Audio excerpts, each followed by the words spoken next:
Hi everyone, I'm Ashley and I'm a full-time artist. This is part 2 of my video documenting my complete store reset, and on this particular day, my dogs Wookie and Max were back in the store with me. When I arrived at work, I first had to unpack some prints and other supplies, and then I had to figure out where I actually wanted to start for the day.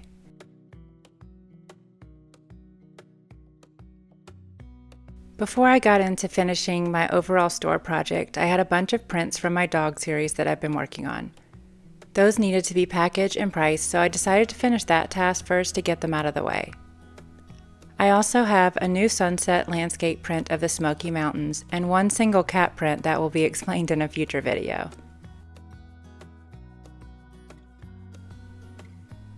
I know I've mentioned this before, but I love using the old-style Gilbert Grape pricing gun. I find that kids are mesmerized by it too, and if one happens to be in the store, I'll tell them to hold out their hand and I'll price them too. They love it.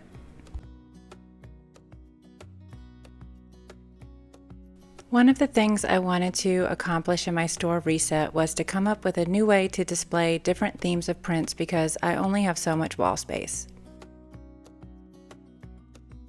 I ordered some wood boxes with the idea that each set of boxes would hold sorted prints so that I can better track inventory, but also help customers find what they're looking for.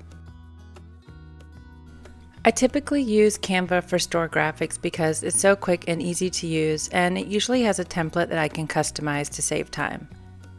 I created the first of many labels, printed them out on cardstock, and trimmed them to size. Then I brought out my laminating machine, which is honestly my second favorite tool next to the pricing gun. I ran all the labels through the laminator and then trimmed off the excess. These laminated signs I started adding around the store as I saw a need for them.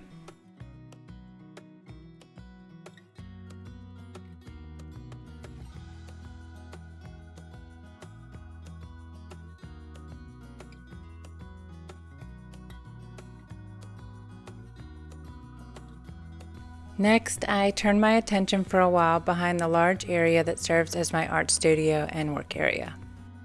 My studio space has been neglected for a while, so I pulled out everything and washed, dusted, and vacuumed every inch of space.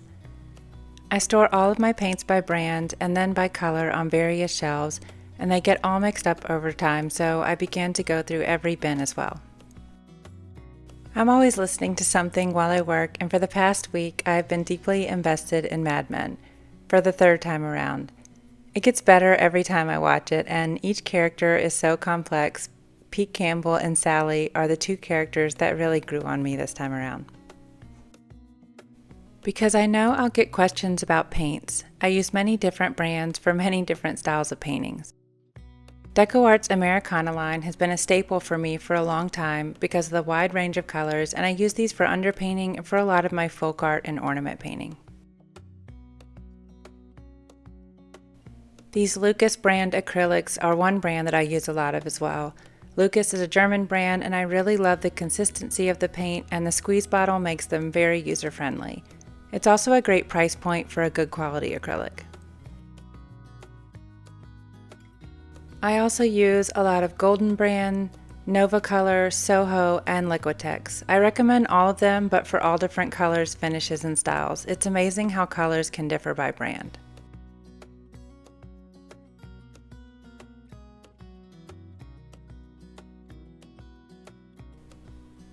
And this is what my painting area looks like organized, and my easel is just a piece of plywood that's screwed onto the wall, with an IKEA shelf on the bottom to hold canvases. I also use nails to hold canvases on as well. I have shelves to the left and the right of the painting wall, and that keeps things up off the ground so that I can easily clean and get to things. I like to use clear bins to store paints and supplies in because if I can't see straight into a container, there's no way that I'll ever remember what's in it.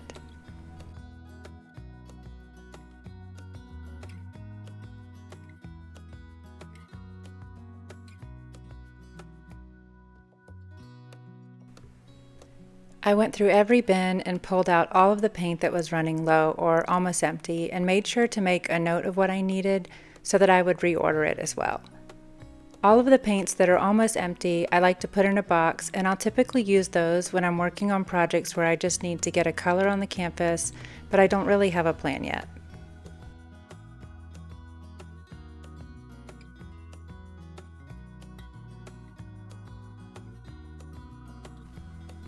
At some point, I realized that I had not eaten lunch yet, and I decided to take a break, and I took the dogs out for a quick walk.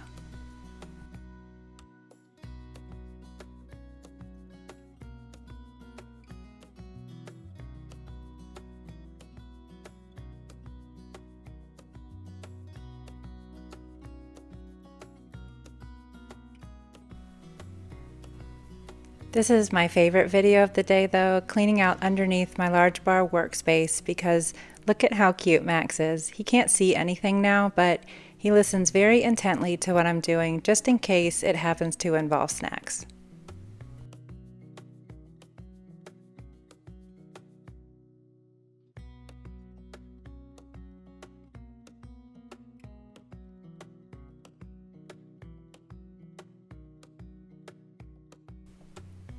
After I cleared out under my counter, I organized all of my packaging material that I keep at the store. I have all sizes of packing for all different types of canvases and other artworks.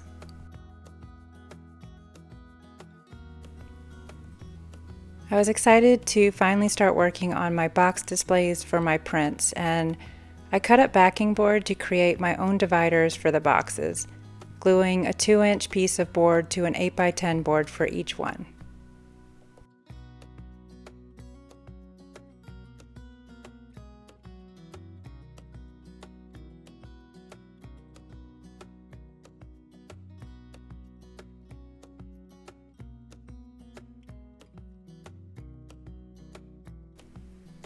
Once the glue was dry on my dividers, I then used a label maker to add my categories.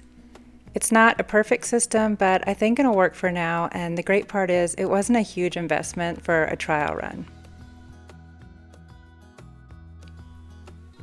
I always have a never-ending supply of 8x10 prints that need to be cut, and I can only handle so many at a time, so the afternoon also included working some of those in. I also still had a lot of signs and labels to cut and laminate for the store, so I finished up as many as those that I could as well, and eventually it was time to call it a day.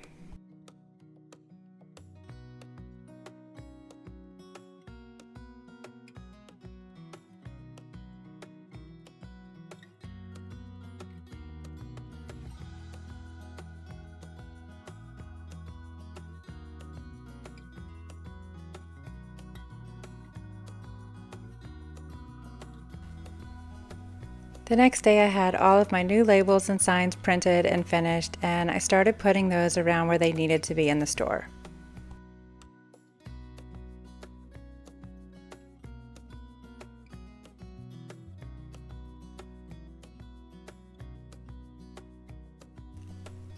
My friend Jamie cut this piece of scrap metal for me, and I painted it black and hung it on the end of one of my shelves to hold magnets.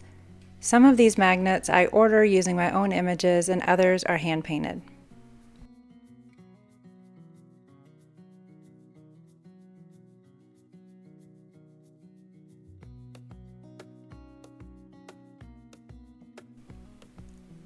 I took a break at some point and ate some ramen, and there's a large chunk of this day missing because I had to finish up a commission for somebody and I forgot to record it, but here's how it turned out. And how cute is that tiny Muppet looking pup? I had ordered some more gallery shelves and storage bins for the store, and in the late afternoon I hung the shelves up, and they really created a cleaner line on the right side of the store.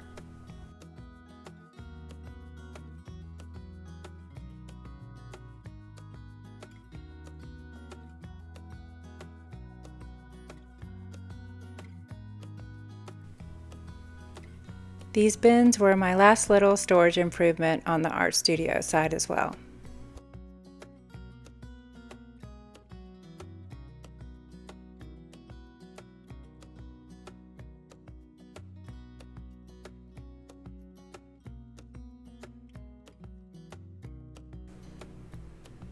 The last thing I did for the day was to find space in my rafters for frame storage, and a huge advantage of being almost 6 feet tall is that I could just use a stool, stand up there, and put them up with my go-go gadget arms.